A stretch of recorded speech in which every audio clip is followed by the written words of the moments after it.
Hello, everyone, and welcome to the next episode of Google Analytics brought to you by Uplatz. In this episode, we'll be talking about the different behavior that is being shown by the users on the site content and the site search, and how the users want to navigate through the website. So this is again a very handy report for you to understand user behavior. So here again, we would see I'm on the behavior section under overview, um, and you would see the same segmentation of all users, which is the default one. You can add a segmentation here. You can add these, you can save, export, or share this particular view, and you have the date section here. So just below, you would see overview of page views. So this is mostly talking about how the different site content is performing. So the different pages that are performing here. So you also have percentage exit. Before I move ahead, I would like to let you know about the difference between exit rate and bounce rate. Exit rate, so this is all page level metric right now. So under behavior, you will have mostly page level data and not session level data. So session level data is session time, session duration, or average session per user, or so. Yeah, okay. So just giving it up a couple of steps back. So there are three things. One, there is a user. So user is a combination of the browser they're using and the device they're using. And then the second one is the session. The session is a combination of the browser, the device, and the visit start time. And then you have page level data, which is essentially these three plus the pages that are being visited. So these are three dimensions or three level of data for which the metrics are available. So coming back to the difference between exit rate and bounce rate, exit rate is the last page. So it is a page level data. So if before bouncing or before leaving the website, you leave from a certain page, that becomes an exit plus one. So one to the website or to the page. And the bounce rate is when you actually visited only one page on the website and then exited the website. So that's the bounce rate. So that's the difference between exit rate and bounce rate. Both of them are page level metrics, but exit rate is the last page you visited on the website, and bounce rate is the first and the only page you visited on the website. So we can compare exit rate over here, or we can compare average time on page, the bounce rate, the page views, and the unique page views. Page views and unique page views are essentially if the same user visits the same page twice in a day or twice in a session. In that case, there will be two page views, but there will just be one unique page view. So UPVs is what we call them. Unique page views is a more handy metric compared to page views. So if you go ahead, you would see the exit rate here. You This is for all pages, so it doesn't really make sense. So you can select only one page and have a view of that.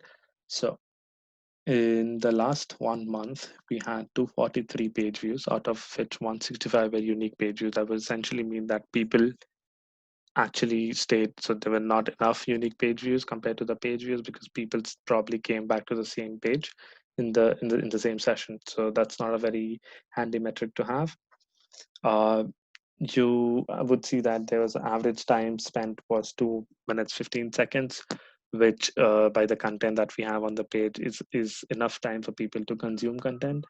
But it is also skewed by people staying on the page for less than 30 minutes but doing nothing. So it's also skewed by that number. The bounce rate is essentially high and the exit rate is low, but the bounce rate is something that we look at a session level if you're not looking at page level data. So this is a more handy metric when we're looking at a session, like at overall website and not at a page level. But if you're looking at a page level data, you would see that exit rate is more important for a page level data because it means that people visited that web page, did not find it interesting, and left the website. Right below that, you would see the page level. So the top pages. So the home page is the most viewed page views. So it has 119 page views with 48.97% of the total page views, which is 243. And then you have the treatments page, the franchisee page, and so on. If you go down, you have the page title. So if you are not familiar with the page links, you can click on the page titles and understand what are the different page views. So again, page title is a part of this sheet. So you can find the title here. We're just clicking and finding for title. So there you go. That's the page title. So that'll help you understand on using HTML what's the page title of a particular page. It looks like the page title would be contact us, but actually the page title is contact us, followed by a pipe and Mira Physio, physiotherapy and pain clinic. So that's the thing we're looking at here. So you can look at the page title. You can look at the search terms, which is an overview, so it contains everything that we'll be going in details after a while. And then you have the events category. Both of these are not set up for the website, so you cannot see it, but I would suggest really strongly to have these set up, especially events, because that'll help you track goals and then that'll help you track conversions as such. So that's from the overview of the behavior section. Now we'll go to the behavior flow.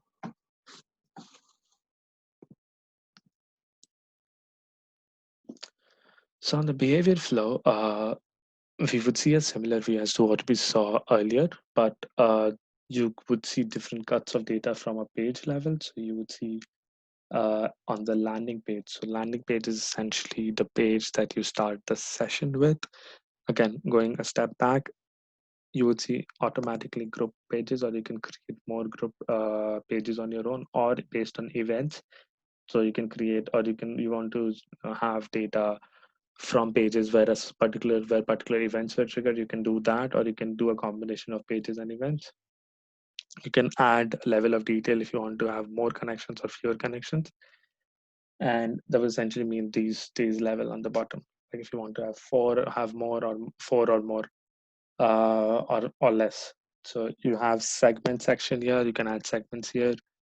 Now, if you see this landing page, so there were 72 sessions that where the landing page was the home page, and from that 72 sessions, there were 75 pages visited. So 75 times, okay, this is page views. This is actually sessions. So you would see from this 72, the 75 sessions that were created, which is essentially the starting pages, and then so on. So you would see after the 75, this is how the users or the traffic split for us for the website. So 4 of them went to contact us, 3 of them went to this particular page, and 2 of them went here, and so on. And from here, you would see the split here. So you would understand which of the pages are more important to you. So for example, from this particular analysis, I can see that the contact us page is very important because people are looking for that.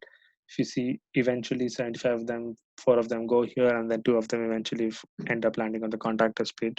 So the data is small, but one of the clear insights is contact us page is very important in the behavior flow, the flow of different users. So we'll move on to the next one, which is the site content, which is essentially seeing how the different pages are performing on the website. And if you want to see a particular page or a particular page title in a detailed view, you can have a look here. So we are on that page right now, which is site content, all pages. So you have all users, and you can do add segment. And sorry, clicked on the wrong button. We'll come back to this as well, navigation summary. But after we covered Explorer here. Okay, so again, you can choose any of the metrics. So this is all site usage metric, which is a page level metric. So you have exit, page, bounce rate, entrances is essentially a number of times people started the session through this page. So how many entrances were there, the page value, the average value of this page, or set of pages. So this is essentially when you have applied transaction monetary value to a page. In that case, you'll get this number, but in our case, there is no page value. The page views and unique page views. So page value would be essentially when you have a list of commodities being sold on a particular page and the total value is something, then you can have the page value there, or in terms of Google Ads.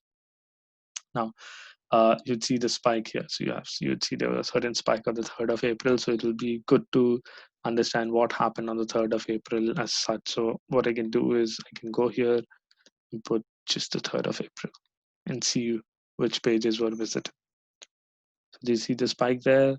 You'll see there was something running here. So you would see this page was written this and this. So what I can do here is I can add probably the source medium and see what brought traffic. So you would see there was direct traffic to this page. So something good happened for the website. Not sure why or what, because there was no campaign that was run, but people were probably by word of mouth spreading the word here, and there was some traffic coming in. So this is how you can understand, like if I knew there was a campaign here, or if there was a search from a referral website, I would have gotten to know that as well here. I'll switch this back to last month. So this is how you can use Google Analytics to find out why these searches are coming up. Can I bring these searches back again? Because if you, as you see, after 3 days it died. That means the word of mouth. If it was a word of mouth, it stayed for just 3 days. Can I make this a long term effect? So this is where it becomes really handy to use Google Analytics, get these insights out, and do some modifications and optimizations based on that. Now you also have page title. You can visualize this data in terms of page title, and click on this, go inside and see what are the different URLs that were used. So you would see this way the different URLs that we use. This can be campaign IDs that were used. So this gives you if there was a UTM parameter used, then you would get the UTM parameter here. So you would understand what are the different sources bringing you data. Or what you can do is you can just go here and add a secondary dimension of default channel grouping. So from direct, you're getting most of the traffic to this page, but you're getting 23 traffic to this organic search. So this combined with what we discussed before on the acquisition under search console will give you what are the terms that people are looking to get to this page. And then you would understand what are, so if you see this, you can change this to search query. So it's already not set, but if the search query was set, I would know which terms people are using to get. So I can use Google Ads data to get to understand this as well. So you would understand which content can be optimized more. For example, this page can be optimized more to increase already getting organic traffic, and that you can use through SEO optimizations or SEO experts, or if you're an SEO expert yourself, you can do that. And of course, you always have the advanced section to add certain filters to the data. Of course, you just can't, you can add to other commonly used as one as well. You can add maybe people who have bounce rate more than 50%, you want to remove them from the view. So this is what you can add, or a data or a clip of data you can do. Going back a step, you can also add select a metric here, so you can compare metrics on this line chart. Now, going to the navigation summary. So on this, again, if you want to create page groups, which people probably, if you have articles on your website, if you have a group of case studies on your website, you can create groups and say that I just want to look at all of these group of articles or group of case studies. So you would see they were close to between 13 March and this, there were 60.5% entrances for a particular page. So, and out of that, like previous page was 39%, and then so on. So this is an average for all the pages and exits and everything. Not very handy, but you can understand from here saying that if someone visited, which is basically the behavior flow, someone visited this, they went ahead and watched this. So that's the split you can see on navigation summary. But that's something you can also get from behavior flow. I would suggest using behavior flow instead of navigation summary. Okay, content drill down. So you have, if you have bucketed or if you have created, so basically, I'll let you know what's happening here. In content drill down, this will give you what's happening under conditions and all of that. So it'll create a flow of content from a folder perspective. So if this is a folder, under this you have these different things. So it'll create those content drill down for you. So it says 7% of the page views were onto this page level. So I've selected this. I'll go to all right now. So you'd see this, these are the different things. So this is the master content folder, which is the home page, and it has everything. So this home page has everything on it. So essentially, you would see this symbol over there, and then you have different folders. So under treatment, okay, let me look for. Can I have pricing? Okay, there's pricing, and under pricing, what do you have? So if I click on pricing, and be able to see there are two ways that people have come to this section. So it's a good way for you to understand what's happening, how people are reaching. So if this is okay, there's franchisee, there is now exercises. Okay, I can probably have a look here. There you go, exercises for you. So that's exercises one. This is 11th on the list. So you can see how people are actually coming to the website. So this is coming to this page. It's coming from the home page directly. So it's a good way for you to understand how people are reaching the website. And you see it's the surge that was seen on the 3rd of April. So for the surge, you would understand what are the different pages that were visited. Now, we talk about the landing pages. So landing pages is a very, very important metric to look at, because landing pages essentially define the first impression that a customer would have, because that's where they landed, or that's where was the first starting point of in them interacting with your content. So it'll be good to know which were the top landing pages and if you can spread it. So currently what I can see in the last month, the most visited landing pages, 84% of the time was the home page, which would mean that there was a lot of centralized content on the homepage, and that's why people are being redirected to the homepage rather than to particular specific pages, which I would say is right in this case. But you can also optimize your way, or you can optimize your Google ads, you can optimize your organic search or your social to take people or to start their session from a particular page. For example, if I'm talking about buying shoes, and I'm an e-commerce website who has a section called shoes, I would like to promote that particular page, or that particular page which has a collection of all the shoes on social, on emails, everyone, with a direct link and not the homepage, because it is vital for you to give a good start to your users, and not